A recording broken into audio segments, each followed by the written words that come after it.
Assalamualaikum warahmatullahi wabarakatuh. Sebelum kita mengikuti kajian, mohon bantuannya untuk like, subscribe dan tuliskan doa di kolom komentar. Semoga keberkahan, kesehatan serta kelancaran rezeki untuk kita semua. Amin, amin, amin ya robbal alamin. Assalamualaikum warahmatullahi wabarakatuh. Waalaikumsalam warahmatullahi wabarakatuh. Bismillahirrahmanirrahim. Alhamdulillahi rabbil alamin. Wassalatu wassalamu ala ashrafil anbiya'i wal mursalin, imamil muttaqin, sayyidil ghurril muhajjalin, wa ala alihi wa ashabihil mujahidin at-tahirin, amma ba'du. Saudara-saudara kaum muslimin rahimakumullah, sesungguhnya gaya hidup seseorang sangat ditentukan oleh cara bagaimana dia memandang hidup ini. Dengan kata lain, bagaimana seseorang memandang hidup, begitulah dia akan hidup. Oleh sebab itu, untuk mengubah keadaan seseorang, harus diawali lebih dahulu dengan mengubah caranya memandang kehidupan ini. Itulah sebabnya dalam surah Ar-Ra'd ayat 11, Allah subhanahu wa ta'ala menjelaskan, Innallaha la yughayyiru ma biqaumin hatta yughayyiru ma bi anfusihim. Allah subhanahu wa ta'ala tidak akan mengubah nasib dan keadaan satu kaum sampai kaum itu berusaha mengubah apa yang ada di dalam diri mereka sendiri. Yang ada di dalam diri itu tentu tidak lain adalah rule of thinking, bahasa kerennya state of mind, kata orang Kulon, cara berpikir, cara memandang kehidupan yang akan sangat mewarnai cara orang menjalani kehidupan itu sendiri. Oleh karena itu, pada pertemuan kali ini kita akan membicarakan tentang dasar dan tujuan hidup dari seorang muslim di dalam kehidupan ini. Yang pertama, tentang dasar dan landasan hidup. Seorang muslim tak dapat lain mendasarkan kehidupannya dengan Islam.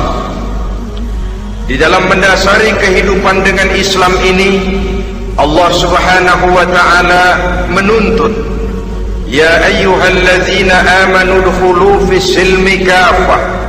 Hai orang-orang yang beriman, masuklah kamu ke dalam Islam itu secara total, secara utuh, secara seluruhnya.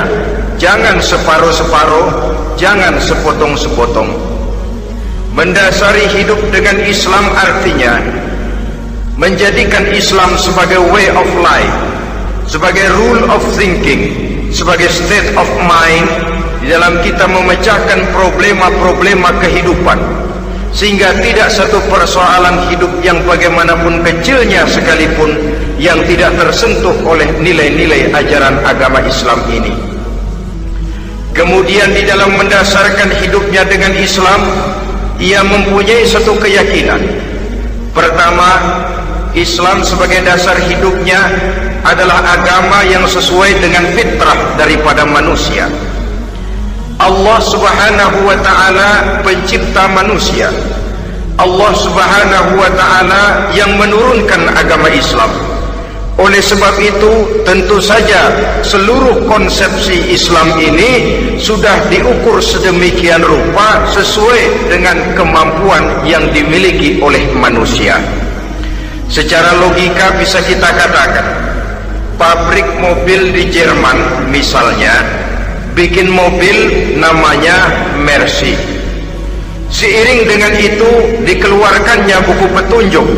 Mobil ini bernama Mercy, kecepatan maksimal sekian ratus kilometer per jam, daya angkutnya sekian ratus kilogram, kalau rusak memperbaikinya ini onderdilnya itu umpamanya karena pabriknya yang bikin mobil, lalu pabriknya juga yang mengeluarkan buku petunjuk, tentu buku itu sesuai benar untuk mobilnya. Dan logika mengatakan tidak bisa kita punya mobil Mercy rusak, kita perbaiki dengan menggunakan buku petunjuk yang dikeluarkan oleh pabrik mobil Fiat. Tentu saja mobil makin rusak, acak-acakan dan tidak karu-karuan. Ini artinya, jikalau manusia ingin baik, jikalau manusia ingin mencapai sesuatu yang bernama bahagia, dia harus mengikuti petunjuk yang dikeluarkan oleh yang menciptakan manusia. Dan petunjuk-petunjuk itu telah turun dalam satu konsepsi yang bernama Islam yang sesuai dengan fitrah manusia. Yang kedua, oleh karena keyakinannya bahwa Islam sesuai dengan fitrah manusia, ia pun berkeyakinan bahwa Islam adalah agama untuk seluruh manusia, universal. Walaupun ia diturunkan di tanah Arab, tetapi ia bukanlah agama hanya untuk orang Arab semata-mata. Keyakinan ini perlu ditegakkan kembali, oleh karena akhir-akhir ini muncul pendapat-pendapat yang menganggap seolah-olah agama itu barang impor. Persilahkan saja kalau memang itu merupakan keyakinannya, tetapi menganggap agama sebagai barang impor sungguh merupakan satu kekeliruan yang sangat besar. Bahwa Arab sebagian besar memang Islam, jelas, tetapi Islam bukannya Arab, itu pun harus kita akui. Kita bisa menjadi muslim yang baik tanpa perlu menjadi orang Arab. Dengan kata lain, kita bisa menjadi muslim yang baik dengan tetap menjadi warga negara Indonesia yang baik. Bahwa Al-Quran diturunkan dalam bahasa Arab oleh karena memang ia turun di tanah Arab. Buktinya apa? Walaupun Quran dalam bahasa Arab, tidak satu pun ayat Quran yang ditujukan kepada orang Arab semata-mata. Tidak ada ayat ya ayyuhal arabiyun, hai orang-orang Arab. Tidak ada. Yang ada malah ya ayyuhan nas, wahai manusia. Manusia yang mana? Yang mana saja asal merasa manusia. Kalau tidak merasa manusia, tidak usah terpanggil dengan ayat tadi. Maka dalam mendasari hidup dengan Islam, kita berkeyakinan Islam adalah agama untuk seluruh manusia. Yang ketiga, di dalam mendasari hidup dengan Islam, kita berkeyakinan Islam adalah agama terakhir yang diturunkan kepada Rasul terakhir. Tidak ada Rasul dan Nabi sesudah Nabi Muhammad, dan tidak ada agama lagi sesudah agama Islam. Dasar-dasar keyakinan ini melembaga dalam pribadi kita, membentuk satu keyakinan yang mendasari kehidupan ini, sehingga tidak satu problema yang bagaimanapun kecilnya dalam kehidupan yang tidak tersentuh oleh nilai-nilai Islam. Sejak kita tidur sampai kita bangun tidur, bahkan tidur itu sendiri, dan seluruh kegiatan kehidupan yang kita laksanakan dalam 24 jam, tidak satu pun yang tidak tersentuh oleh nilai-nilai Islam. Inilah pandangan hidup muslim. Jawaban seorang muslim terhadap problema-problema kehidupan yang dihadapinya, yang di dalam menjawab problema itu ia Islam oriented, berorientasi kepada nilai-nilai Islam. Apa kata Islam tentang pekerjaan yang dihadapinya? Halal kata Islam, halalah dia katakan. Haram kata Islam, haram dia katakan. Islam oriented. Barometer dalam perbuatannya tidak lain daripada nilai-nilai Islam itu sendiri. Dan kemudian di dalam mendasari kehidupan dengan Islam, ia berkeyakinan Islam adalah satu-satunya agama yang benar. Bahasa kerennya, Islam is the single one, the true religion behind the God. Satu-satunya. Keyakinan ini kelihatannya subjektif, tapi memang inilah pokok daripada kehidupan beragama. Saudara-saudara kaum muslimin rahimakumullah, Kalau itulah dasar daripada kehidupan kita sebagai muslim, apa yang menjadi landasannya? Kalau dasar hidup kita Islam, maka landasan hidup kita tidak lain adalah Al-Quran dan Sunnah Rasulullah Sallallahu Alaihi Wasallam. Dunia penuh dengan orang-orang besar, dan setiap orang-orang besar itu mempunyai ajaran-ajaran yang pernah jaya, pernah dikumandangkan, didengung-dengungkan, naik ke panggung sejarah untuk kemudian tenggelam. Satu ajaran hanya akan langgeng, satu ajaran hanya akan tahan lama apabila dia turun dari sumber yang serba maha. Kalau dia turun dari manusia, maka sifatnya hanya musim. Yang namanya musim, saudara-saudara, namanya musim tidak bisa dilarang, tapi kalau sudah selesai habis sendirian. Itu musim namanya. Musim rambutan. Kalau datang musim rambutan, apa bisa dilarang? Gak boleh musim rambutan. Ya tidak bisa, dia akan tumbuh terus. Tapi manakala musimnya habis. Begitulah nasib dari ajaran yang nisbi, relatif dan temporer apabila dia bersumber dari manusia. Maka satu ajaran hanya akan langgeng, tahan lama apabila dia turun dari sumber yang serba maha. Dan itu sudah turun bernama Al-Quranul Karim. Sedangkan sunnah, saudara-saudara, merupakan penjelasan dari apa yang oleh Quran tidak dijelaskan dalam bentuk yang detail, melengkapi apa yang oleh Al-Quran hanya disebutkan dalam bentuk garis besarnya saja. Baik Quran maupun sunnah kita sebut merupakan dasar, landasan yang primer. Sedangkan untuk memahami Quran dan sunnah, kita memerlukan pendapat-pendapat orang yang ahli di bidang itu. Dalam hal ini kita sebut saja dengan ulama. Dan ini merupakan sumber yang sekunder dari landasan hidup kita sebagai seorang muslim. Dua rel ini, Quran dan sunnah, merupakan landasan di mana kereta api Islam ini berjalan. Quran dan sunnah. Saudara-saudara kaum muslimin rahimakumullah, oleh karenanya marilah kita menjadikan Quran dan sunnah ini sebagai imam di dalam kehidupan kita.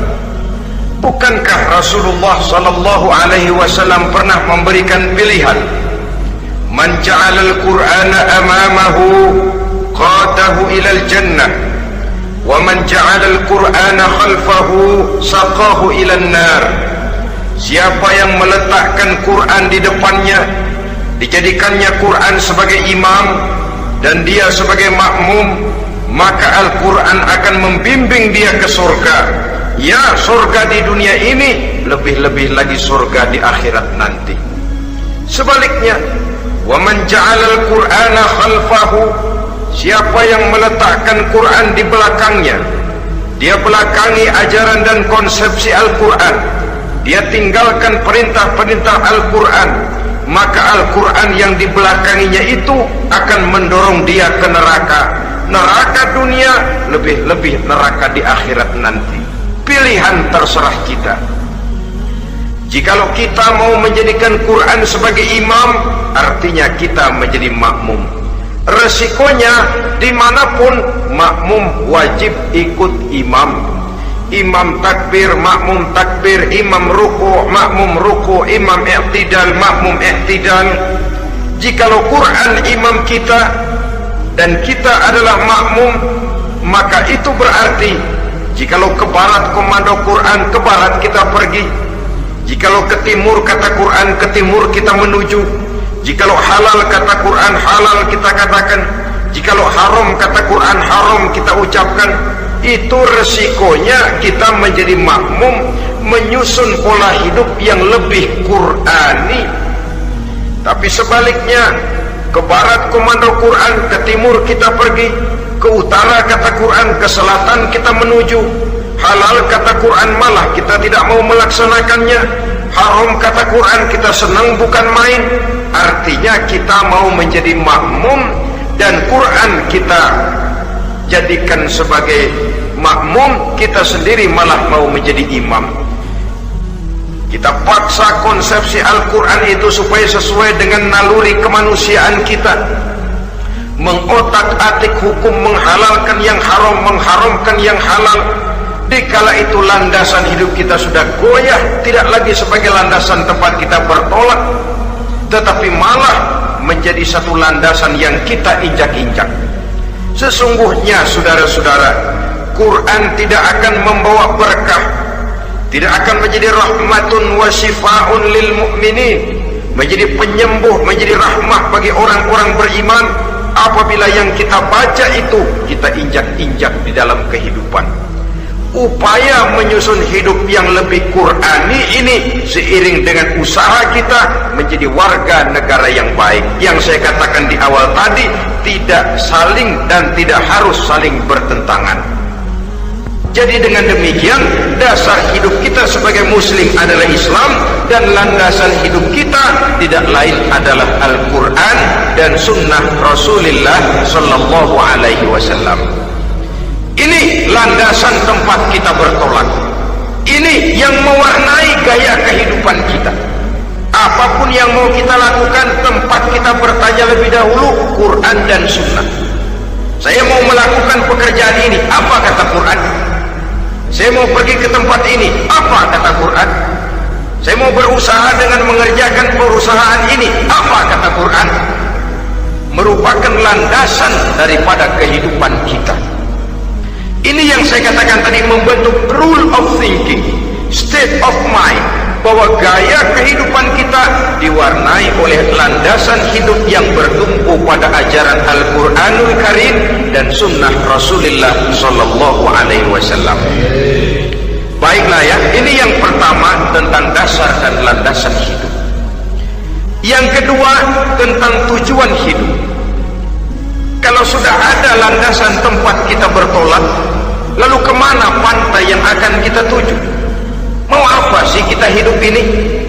Berleha-leha, menjalani acara rutin, bangun tidur sampai tidur lagi, kemudian besok begitu lagi, sampai menunggu datangnya sang ajal? Atau ada satu tujuan yang akan kita capai di dalam kehidupan ini?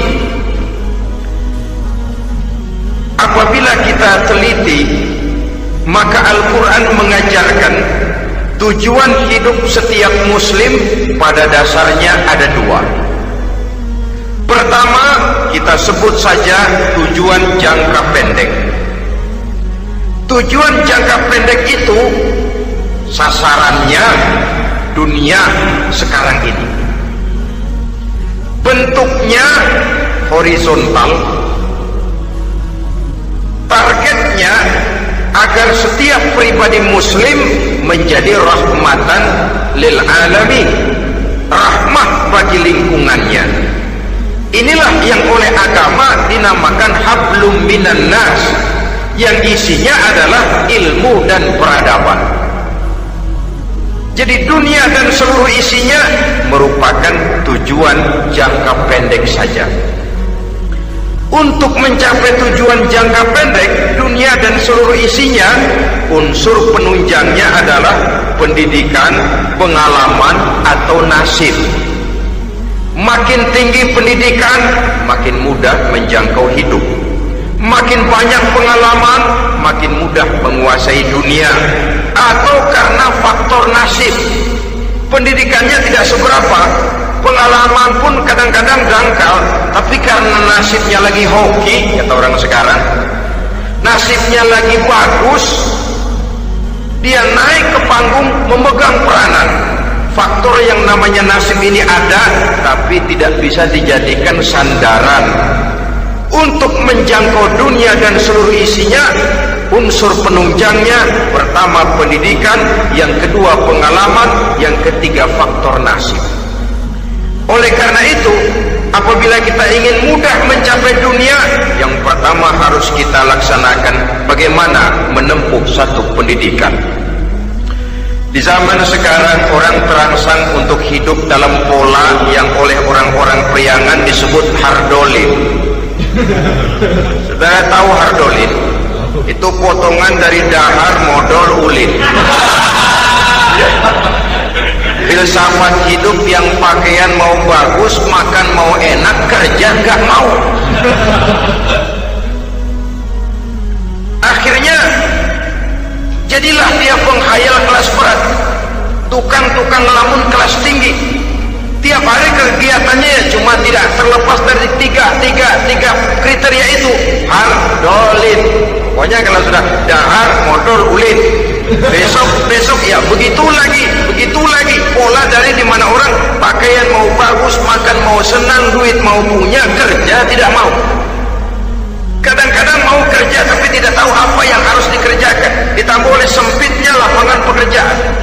Tidak tahu apa yang harus dikerjakan, dilatar belakangi oleh tidak adanya pendidikan yang dia terima, sehingga mau kerja apa lalu bingung.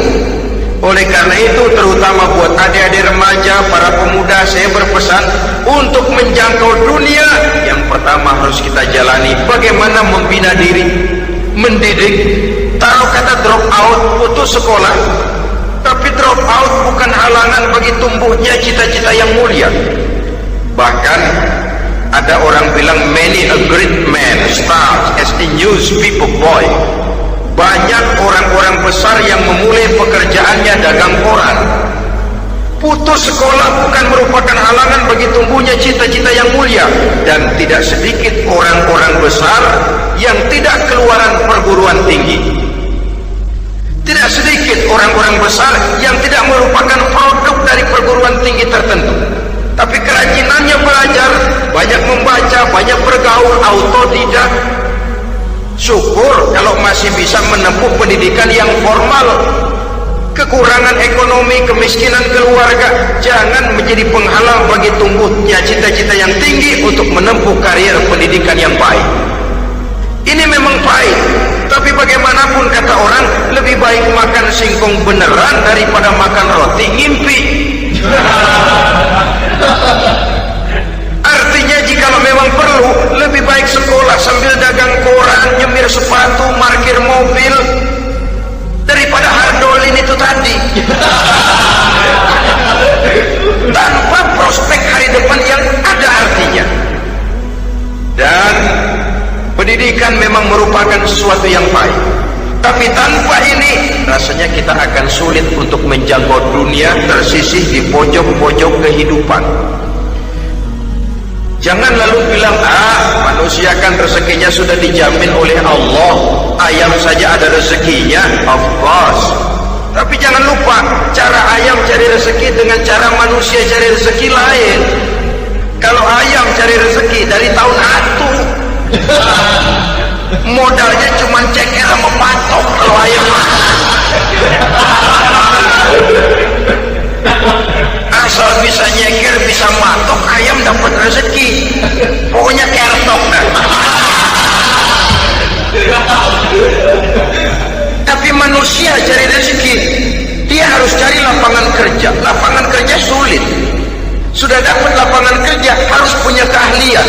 Untuk memperoleh keahlian harus dengan pendidikan. Berhadapan lagi dengan saingan-saingan, karena pasaran tenaga kerja tiap tahun puluhan kalau tidak ratusan ribu pasaran tenaga kerja yang masuk lapangan kerja. Ini kenyataan. Semakin ke depan, oleh tingginya tensi ekonomi, oleh persaingan hidup yang makin tajam, oleh makin menggejalanya pola pikir industrialis yang membuat manusia individu, nilai-nilai semacam ini akan terasa makin berat. Oleh karenanya, tanpa pendidikan sulit untuk menjangkau dunia. Yang kedua, pengalaman, tenaga expert. Sehingga orang mengatakan experience is the best teacher. Pengalaman adalah guru yang paling bijaksana. Dengan pengalaman kita makin dewasa. Dan orang sering mengatakan kegagalan hakikatnya adalah keberhasilan yang tertunda. Jangan takut gagal, kalau itu akan mengantarkan kita kepada pola hidup yang lebih dewasa, lebih tegar, lebih sanggup menghadapi kesulitan-kesulitan. Dan faktor yang ketiga, nasib. Kadang-kadang orang pendidikannya tidak ada, kadang-kadang pengalamannya tidak seberapa, tapi karena nasib, engkongnya misalnya jadi komandan Hansip, dia naik jadi anggota Hansip. Itu karena faktor nasib saja. Yang ketiga ini ada, tapi tidak bisa dijadikan sandaran dalam arti bahwa kita lalu mengandalkan nasib. Loh, nanti udah gede mau jadi apa? Masih gimana nasib aja dah. Jadi orang syukur, jadi gembel nasib. Tidak bisa kita menghadapi hidup dalam satu alur spekulasi. Tidak bisa kita menjalani skenario kehidupan ini dengan bersikap untung-untungan. Karena kehidupan walaupun tidak bisa dipastikan, paling kurang bisa dirancang, bisa direncanakan, bisa ditargetkan, bisa dianalisa kemungkinan-kemungkinannya. Walaupun tidak bisa dipastikan, tapi bisa diperhitungkan. Sebagai manusia yang terikat oleh causality, oleh hukum sebab akibat, sewajarnya kita memperhitungkan kemungkinan-kemungkinan itu. Kira-kira 5, 10, 15 tahun yang akan datang, sejauh mana kesulitan-kesulitan dalam kehidupan itu, sejauh mana persaingan dalam hidup, sejauh mana tenaga kerja dibutuhkan, sejauh mana keahlian dan skill menunjang ke arah itu. Kalau tidak, kita akan tersisih di sudut-sudut kehidupan untuk lebih banyak jadi penonton daripada menjadi pemain. Padahal kita ingin jadi pemain, kita ingin atlet, kita ingin punya peranan, karena kita oleh agama dituntut menjadi rahmatan lil alamin, menjadi rahmah bagi lingkungan di mana kita tinggal, mewarnai lingkungan, bukan cuma diwarnai oleh lingkungan itu sendiri. Itu tadi tujuan jangka pendek sebagai tujuan yang pertama. Yang kedua, tujuan jangka panjang. Tujuan jangka panjang ini sasarannya adalah akhirat. Bentuknya vertikal, targetnya adalah mardotillah atau ridho daripada Allah. Dan ini yang oleh agama dinamakan dengan hablum minallah, tali vertikal yang menghubungkan manusia langsung dengan Tuhannya. Untuk mencapai tujuan jangka panjang akhirat ini, unsur penunjangnya adalah prestasi ibadah. Kalau untuk tujuan jangka pendek, dunia dan seluruh isinya, pendidikan, pengalaman, dan nasib memegang peranan yang sangat penting, maka untuk akhirat, pendidikan, pengalaman, nasib tidak punya pengaruh banyak. Unsur penunjangnya adalah prestasi ibadah. Bagaimanapun tinggi pendidikan, bagaimanapun banyak pengalaman, tanpa prestasi ibadah, nol besar kita dalam pandangan Allah Subhanahu wa ta'ala. Saudara-saudara kaum muslimin rahimakumullah, itu sebabnya seorang muslim sholat, puasa, haji, zakat, yang kalaupun ada target dunia itu cuma side effect saja, sekedar satu efek sampingan. Target utamanya tetap tujuan jangka panjang, akhirat dan ridho Allah. Kenapa kita sholat? Untuk mencari ridho Allah. Kenapa kita laksanakan ibadah haji? Untuk mencari ridho Allah. Kita bangun di keheningan malam untuk mencari ridho Allah. Kalau ada akibat dunia, itu cuma akibat sekunder saja. Ada misalnya orang karena tekun ibadah rezekinya lancar, itu baru persekot, baru tanda jadi. Kadang-kadang persekotnya saja sudah nikmat kok, apalagi cashnya, kontannya. Sebaliknya kalau ada orang rajin ibadah, rezekinya seret, jangan jadi alasan. Kok lu nggak sembahyang? Alah, tetangga gua rajin sembahyang melarat terus. Ya memang sholat itu bukan dengan target dunia, target akhirat, saudara-saudara. Oleh sebab itu, seorang muslim adalah seorang yang berpandangan luas, berjiwa lapang. Maksudnya apa? Tujuan jangka pendek dan jangka panjang ini harus dia raih kedua-duanya. Ini yang oleh Al-Quran diajarkan agar setiap muslim mencapai fid dunia hasanah wa fil akhirati hasanah. Kebaikan di dunia, kebaikan di akhirat, itu arti hasanah. Jangan macam orang dulu punya istri dua pergi haji, yang satu yang muda istrinya namanya Hasanah, yang satu namanya Khadijah. Waktu tawaf keliling Ka'bah, si suami ini nggak bisa doa apa-apa kecuali Rabbana Atina itu.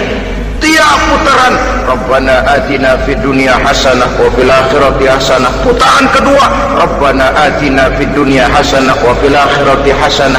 Ini istri tuanya yang namanya Khadijah dengerin aja.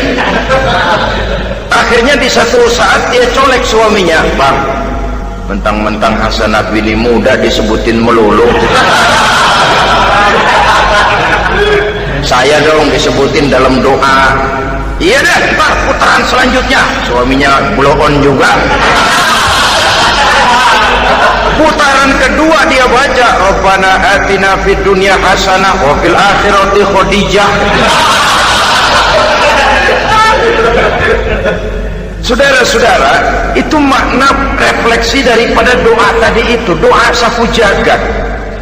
Kita ingin fid dunya hasanah wa fil akhirati hasanah.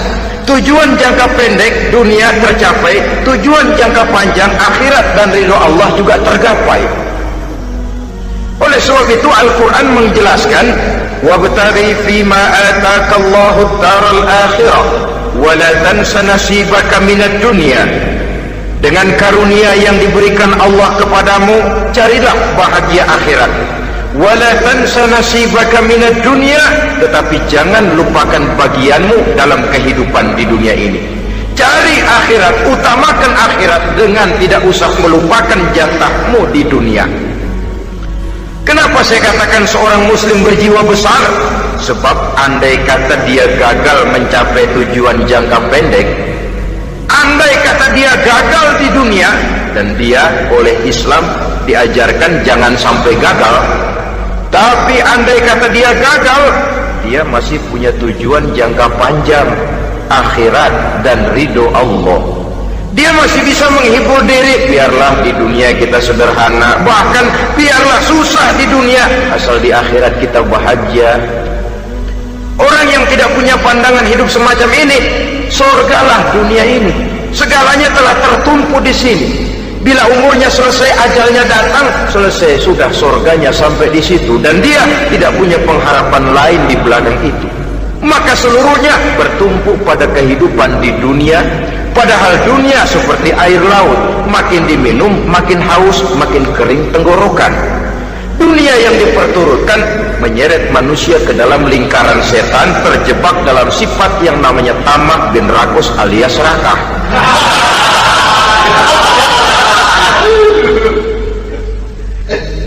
Andai kata dia gagal untuk tujuan jangka pendek, dia masih punya tujuan jangka panjang, akhirat. Dia masih sanggup berkata, biar di dunia kita sederhana, bahkan biar kebelangsak sengsara susah di dunia, asal di akhirat kita bisa bahagia.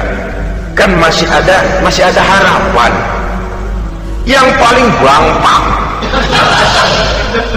paling rusak betul, sudah di dunia sengsara, di akhirat celaka. Jadi dunia rumahnya gubuk, pinggir kali miring,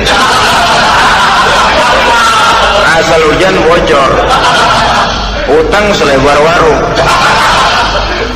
Bayang kagak, ngaji enggak, puasa enggak, saban malam miring mulu. Saudara hadirin yang saya hormati, lalu kapan mau bahagia kalau sudah di sini susah, di sana akan susah juga. Ini yang pertama, seorang muslim, seorang yang optimis, berjiwa besar, luas pandangan. Kegagalan dia dalam jangka pendek tidak menyebabkan dia melupakan tujuan jangka panjang. Yang kedua, positifnya apa? Cara dia mencapai tujuan jangka pendek diwarnai oleh keyakinan adanya tujuan jangka panjang. Dia memang benar cari harta, tapi karena dia yakin ada akhirat, Allah ridho apa tidak. Ini positifnya. Saya memang cari duit, tapi dengan cara ini Allah ridho apa tidak. Saya memang ingin berpakaian yang rapi, tapi dengan tidak menutup aurat begini Allah ridho atau tidak. Saya memang bergaul menghormati teman, tapi terjebak dalam minuman keras karena menghormati teman. Allah ridho apa tidak? Ini orang yang punya tujuan jangka panjang. Segalanya diberikan bingkai dengan pertanyaan, Allah ridho atau tidak? Keyakinannya terhadap tujuan jangka panjang mewarnai gaya hidupnya di dunia ini, mencapai tujuan jangka pendek tadi. Mau minum, Allah ridho apa enggak ini? Mau makan, yang saya makan Allah ridho apa enggak ini? Pendeknya apapun yang mau dia kerjakan, karena dia punya keyakinan tujuan jangka panjang, dia selalu menimbang terhadap ridho Allah tadi. Jadi tanpa prestasi ibadah, kita nol besar dalam pandangan Allah. Ini nilai manusia yang hakiki di sini. Ini makna inna akramakum indallahi atqakum. Di akhirat nanti kan tidak pernah akan disidang. Kamu pendidikan setinggi apa? Tidak. Gelarmu berapa enteng? Profesor, doktor? Tidak. Akhirat hanya menyidang kau sholat atau tidak, kau puasa atau tidak, kau zakat atau tidak, diberikan kamu harta yang banyak, dari mana kau dapat, kemana kau belanjakan. Prestasi ibadah itu yang ditanya. Setinggi apa pendidikan, sebanyak apa pengalaman, no problem, tidak jadi masalah di akhirat itu. Prestasi ibadah itu yang akan kita persembahkan di hadapan Allah. Itu makna inna akramakum indallahi atqakum. Kerbau dinilai dari dagingnya, makin gemuk makin mahal harganya. Tapi ada perkutut lebih mahal dari kerbau. Perkutut itu mahalan mentahnya loh daripada matangnya. Karena harga perkutut pada suaranya. Lalu di mana harga manusia yang paling gemuk? Tidak. Suaranya, oh kalau manusia dinilai dari suaranya, barangkali Madonna nomor awal masuk surga.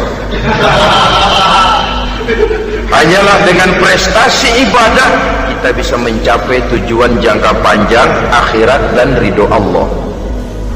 Nah baiklah ya, kalau sudah jelas bahwa kita punya dua tujuan jangka hidup, jangka pendek dan jangka panjang, bagaimana Islam mengajarkan kita meraih dua ini? Pada prinsipnya Islam mengajarkan sistem keseimbangan dalam berbagai aspek kehidupan. Keseimbangan ini nampak dengan nyata diajarkan oleh agama kita, seperti ayat yang saya bacakan tadi. Dengan karunia yang diberikan Allah kepadamu, cari negeri akhirat, tapi jangan lupakan bagianmu di dunia ini. Dalam bentuk yang lebih nyata, bekerjalah untuk duniamu seolah kau akan hidup buat selamanya, tapi bekerjalah buat akhiratmu seolah kau akan mati besok. Manifestasinya dalam kehidupan, misalnya orang kaya diperintah membantu yang miskin, tapi orang miskin dianjurkan berusaha. Jangan mengandalkan hidup kepada yang kaya, seimbang. Kamu kaya, betul Pak, bantu yang miskin. Kamu miskin, iya Pak, berusaha, seimbang. Tuan rumah diwajibkan menghormati tamu, tamu diwajibkan tahu diri, seimbang. Jadi bagaimana kalau sudah kita bekerja di sawah, di ladang, di pasar, di kantor, anggap kita akan hidup selamanya agar timbul gairah kerja. Tapi kalau sudah sholat, anggap kita akan mati besok supaya timbul khusyuknya. Nah, titik tekannya di mana? Stresnya itu. Walaupun Islam mengajarkan sistem keseimbangan, tapi Al-Quran tetap menggarisbawahi walal akhiratu khairul laka minal, bahwa bagaimanapun seimbangnya, akhirat itu lebih utama daripada dunia. Bagaimana implementasinya? Kata orang-orang tua, kalau kita menanam padi, rumput pasti tumbuh, tapi nanam rumput jangan mimpi tumbuh padi. Maksudnya apa? Kalau satu perbuatan kita niatkan karena Allah, dunianya pasti ikut. Tapi kalau satu perbuatan diniatkan karena dunia semata-mata, akhirat akan hilang. Sebab itu, biasakanlah berbuat sesuatu, baik untuk tujuan jangka pendek, lebih-lebih untuk tujuan jangka panjang, dengan motif lillahi ta'ala. Jadi saya ulangi, satu perbuatan kalau sudah diniatkan karena Allah, dunia biasanya ikut. Tapi kalau diniatkan karena dunia semata-mata, akhirat akan luput. Padahal itu titik tekannya, walal akhiratu khairul laka minal ula. Saudara-saudara kaum muslimin rahimakumullah, ini tujuan hidup. Jadi landasan tempat kita bertolak sudah jelas, pantai yang akan kita tuju dalam kehidupan ini juga sudah nyata. Kita ingin mencapai apa yang dinamakan fid dunya hasanah wa fil akhirati hasanah. Untuk itu perlu ada keseimbangan, tetapi titik tekannya tetap akhirat lebih utama daripada kehidupan dunia ini. Sekarang kalau sudah ada dasar hidup, sudah ada tujuan yang akan kita capai, tentu harus ada alat untuk mencapainya. Semuanya perlu sarana. Bahkan pada hakikatnya dalam kaidah usul fikih para ulama mengajarkan lil wasail hukmul maqasid. Sarana dan tujuan hukumnya sama. Ini mestinya mendidik umat Islam jadi pinter. Jangan cuma berpikir melaksanakan satu pekerjaan, tapi juga berpikir menciptakan sarana untuk terwujudnya pekerjaan itu. Misalnya umat Islam wajib pergi haji kalau mampu, kan begitu toh? Kalau dia umat Islam Indonesia, tentu pergi hajinya ke Mekah. Mekah, Jeddah, Mekah, Indonesia perlu sarana angkutan untuk sampai ke sana. Kapal laut, kapal udara. Artinya umat Islam harus maju di bidang teknologi, bisa menciptakan pesawat, bisa menciptakan kapal laut, sarana yang akan menyampaikan dia untuk bisa melaksanakan ibadah haji. Selama ini kita bertumpu kepada pemikiran, pokoknya kan yang penting gue pergi haji pakai apa, kayak gue punya duit.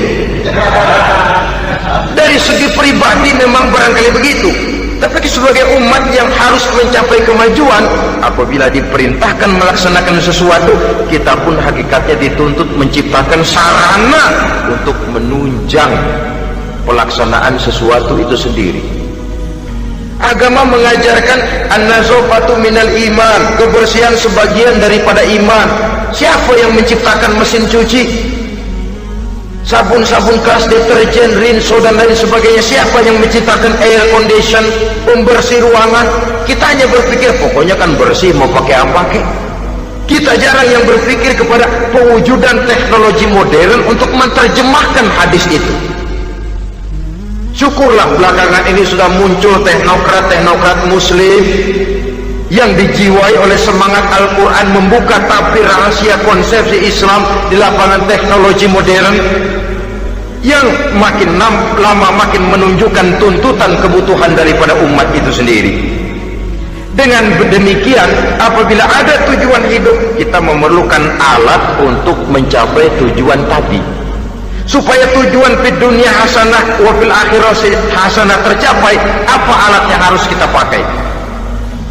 Kita lihat surah At-Taubah ayat 111 memberikan jawaban. Innallaha ashtara minal mu'minina anfusahum wa amwalahum bi anna lahumul jannah. Sesungguhnya Allah telah membeli dari orang-orang beriman diri mereka, harta mereka, bahwa sesungguhnya bagi mereka adalah surga. Coba kita simak ayat ini sejenak, akan nampak dengan jelas bahwa ayat ini hakikatnya merupakan satu transaksi yang nyata benar antara kita dengan Allah. Transaksi jual beli sudah terjadi, dan itu langsung dengan Allah, tertuang dalam pernyataan Quran. Pembeli Allah, penjual kita orang-orang beriman, dagangannya adalah anfus dan amwal, harganya adalah surga. Itu sudah tanda tangan pernyataan kita siap jual beli ya Allah. Apalagi baiat kita apa? Inna solati wa nusuki wa mahyaya wa mamati lillahi rabbil alamin. Solatku, ibadahku, hidup dan matiku cuma untuk Allah, Tuhan seluruh sekalian alam. Minimalnya 5 kali sehari semalam baiat ini kita ulang dan kita ulang. Kenapa lalu kita tidak konsekuen dalam konteksnya dengan persoalan maka alat hidup kita itu ada dua. Pertama, anfus. Ini bentuk mufrad dari jamaknya, bentuk jamak dari mufrad nafsun. Biasa diterjemahkan dengan diri. Yang dimaksud dengan diri adalah kepribadian. Yang dimaksud dengan kepribadian ialah kekayaan yang kita miliki dalam kepribadian kita. Artinya bisa tenaga, pikiran, konsep, gagasan, wewenang, ide, pangkat, jabatan, kemampuan, keahlian, skill, itu semuanya masuk ke dalam anfus, diri. Sedangkan amwal bentuk jamak dari mufrad malun, biasa diterjemahkan dengan harta. Pengertian di sini ialah seluruh bentuk-bentuk materi yang berada di bawah kekuasaan kita. Bisa rumah, bisa uang, bisa tanah, bisa kebun, bisa pabrik, bisa peternakan, itu semuanya amwal. Nah, baik anfus maupun amwal, diri, tenaga ke, pikiran ke, harta ke, pangkat ke, jabatan ke, wewenang ke, keahlian ke, untuk tujuan jangka pendek harus jadi rahmah bagi lingkungan. Untuk tujuan jangka panjang harus menunjang jalan menuju ridho Allah. Jadi kalau pangkat kita menjauhkan kita dari ridho Allah, itu bukan nikmat tuh, azab. Punya pangkat bukan melakukan kebaikan, malah melakukan kejahatan, setidak-tidaknya berdiri di belakang kejahatan, melindungi perbuatan-perbuatan munkar. Dalam kelas kakap melindungi korupsi, dalam kelas teri jadi backing tukang kopok. umpamanya itu sudah menyalahi. Alat tidak digunakan untuk mencapai tujuan, itu untuk tujuan jangka pendek. Lalu amwal, harta, uang, tanah, rumah, kebun, untuk tujuan jangka pendek harus menjadi rahmah bagi lingkungan. Sedang untuk tujuan jangka panjang, baik diri maupun harta harus menunjang jalan menuju ridho Allah, harus meningkatkan prestasi ibadah kita kepada Allah Subhanahu wa ta'ala. Malah yang namanya amwal ini tanggung jawabnya lebih berat loh saudara. Kalau saudara diberikan ilmu, sidang akhirat cuma satu, ilmu kau amalkan untuk apa? Saudara diberikan umur panjang, pengadilan akhirat cuma bertanya satu, umurmu kau habiskan di mana? Tapi saudara diberikan harta, pertanyaan akhirat dua, hartamu kau dapat dari mana? Kau belanjakan kemana? Dari mananya dan kemananya ditanya, depan belakang. Bahwa kadang-kadang kan ada orang hartanya didapat dari jalan yang halal, dibelanjakan di jalan haram. Kerja peras keringat banting tulang setengah mati, begitu dapat duit beli buntutan, muter-muter kertas cari kode. Didapat dari jalan halal, dibelanjakan di jalan haram, atau didapat dari cara yang haram, dibelanjakan di jalan yang baik. Menang judi, nyumbang pesantren. Nabi mengajarkan innallaha thayyibun la yaqbalu illa thayyib. Allah itu baik dan hanya menerima yang baik-baik saja. Tidak bisa mencuci kain dengan air najis. Kain akan tetap kotor. Saudara-saudara kaum muslimin rahimakumullah. Oleh karenanya masalahnya terpulang kepada kita, pandai-pandailah membagi orientasi. Suatu saat tenggelam kita dalam kesibukan dunia dan seluruh isinya untuk mencapai tujuan jangka pendek. Lain saat tenggelam kita memfanakan diri untuk mencapai tujuan jangka panjang, akhirat dan ridho Allah. Karena kehidupan ini bukan berjalan tanpa batas. Umur ini bukan satu karunia tanpa pertanggungan jawab. Suatu saat setuju atau tidak, rela atau terpaksa, kita akan sampai kepada garis finish daripada perjalanan kehidupan dunia ini. yang memang merupakan satu perjalanan panjang, a walking tall, kata orang Kulon, a walking tall, satu jalan yang demikian jauhnya. Entoh kita akan sampai ke garis finish. Bila datang ajal, senja kehidupan datang, malam menyelimuti. Datangnya tidak pernah kita sangka, tapi sekali dia datang, tidak satu kekuatan yang bisa menolak. Kehadirannya tidak pernah kita harapkan, tapi satu kali dia datang bertamu, pasti terjadi. Dan itu pasti akan kita temui. Alangkah malangnya pada saat kembali itu datang, kita tidak punya prestasi ibadah. Lalu apa artinya prestasi dunia? Apa artinya tujuan jangka pendek kalau kita harus kehilangan tujuan jangka panjang? Rumah kita yang besar, pangkat kita yang tinggi, harta kita yang banyak, bisakah menolong kita untuk kalau sudah kumpul di padang mahsyar nanti? Malaikat, jangan gebugin saya, rumah saya harga 2 miliar.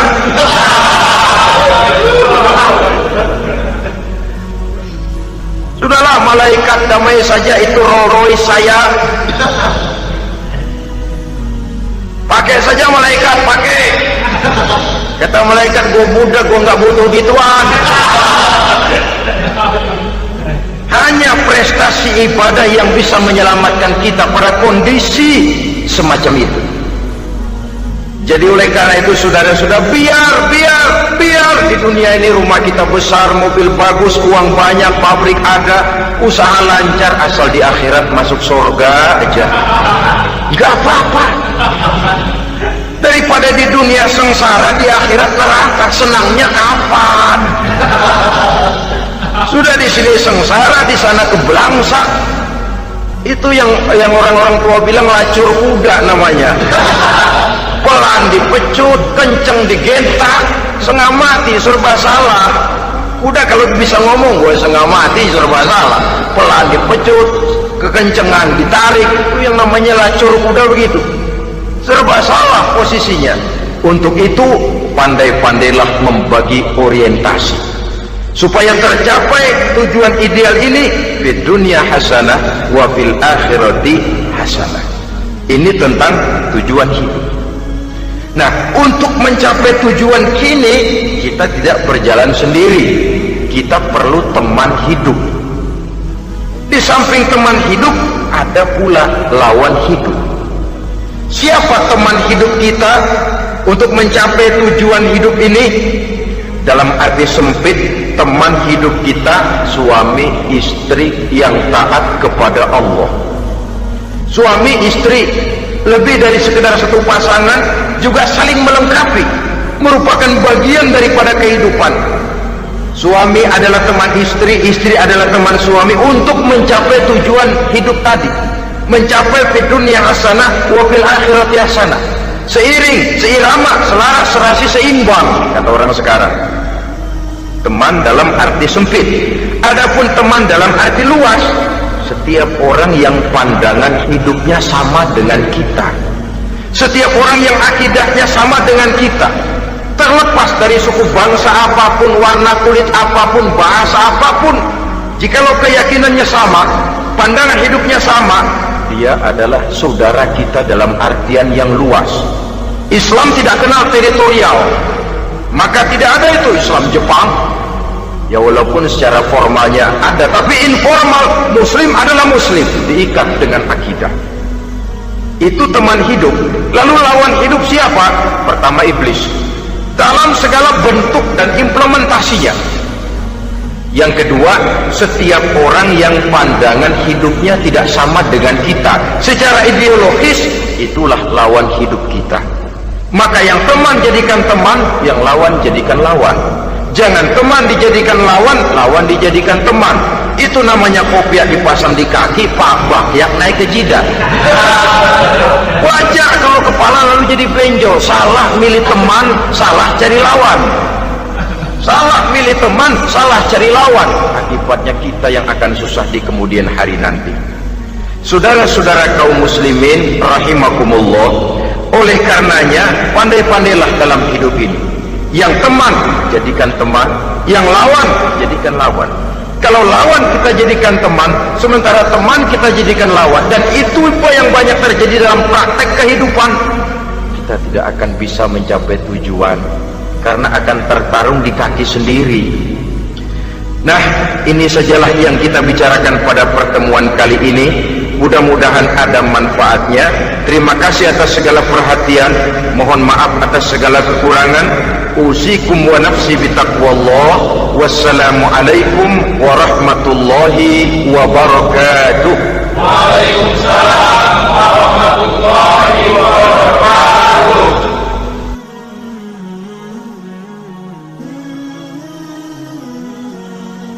Alhamdulillah, demikian pengajian kali ini. Semoga keberkahan, kesehatan, keselamatan selalu diberikan Allah Subhanahu wa Ta'ala kepada kita semua. Amin, amin. Amin ya Robbal Alamin.